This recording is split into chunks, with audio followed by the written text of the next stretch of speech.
Good morning, students. Welcome back to Learning Civics. Today, let us try to learn the second part of the fourth chapter, Growing Up as Boys and Girls, in your civics textbook.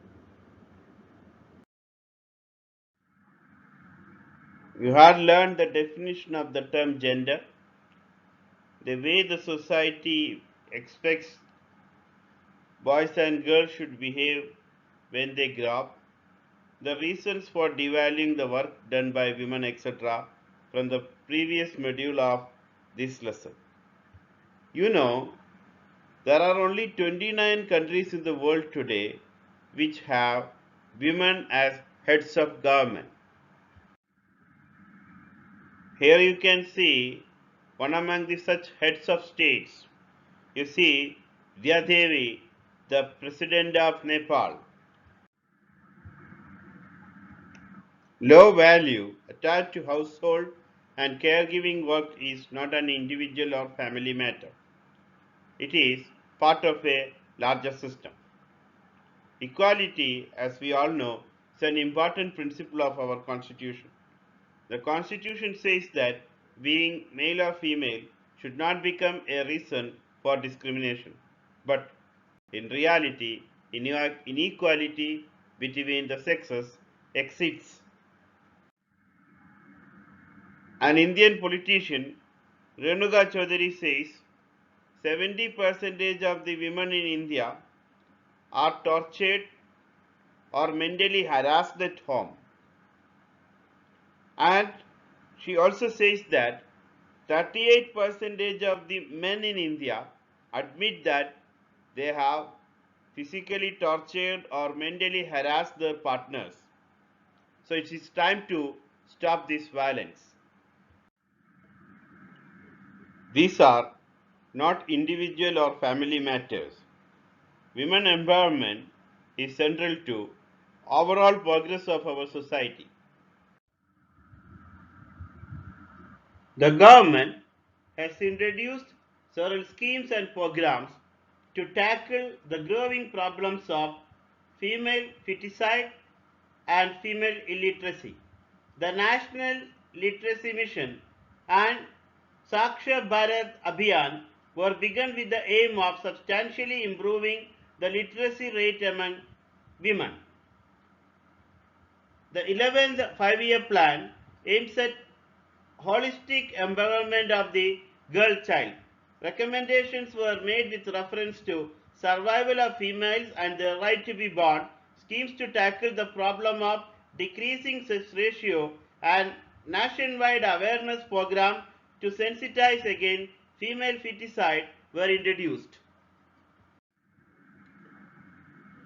Among the chief ministers of different states of India, we have only one woman now, that is Mamata Banerjee, the chief minister of West Bengal. See, even after introducing several schemes to empower our women, we have not yet come to the desired level of achievement.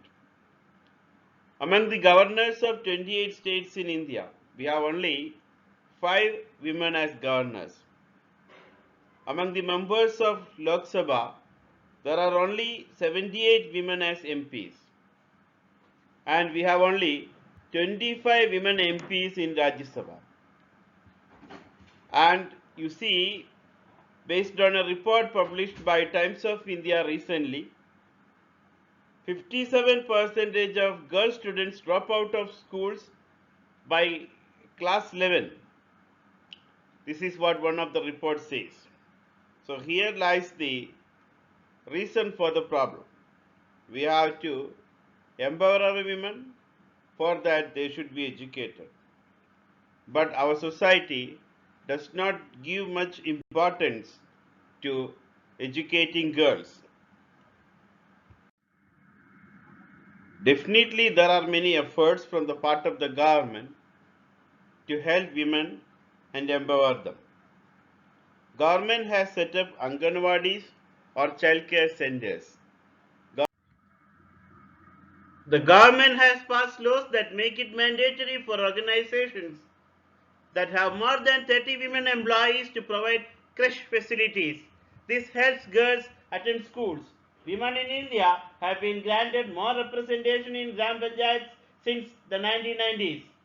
In 1993, it was decided that 33% seats be reserved for women in Panchayati Raj institutions. Many villages have women sarpanchs now. With this, what we have to understand is our governments are doing almost all possible things to empower women. With this, we have almost finished learning this chapter. Here is an assignment for you. Mention some of the schemes that Government of India has introduced to empower women. Low value attached to household and caregiving work is not an individual or family matter. Justify this statement. With this session has come to an end. That's all for the time being. Thank you for being with me. Take care.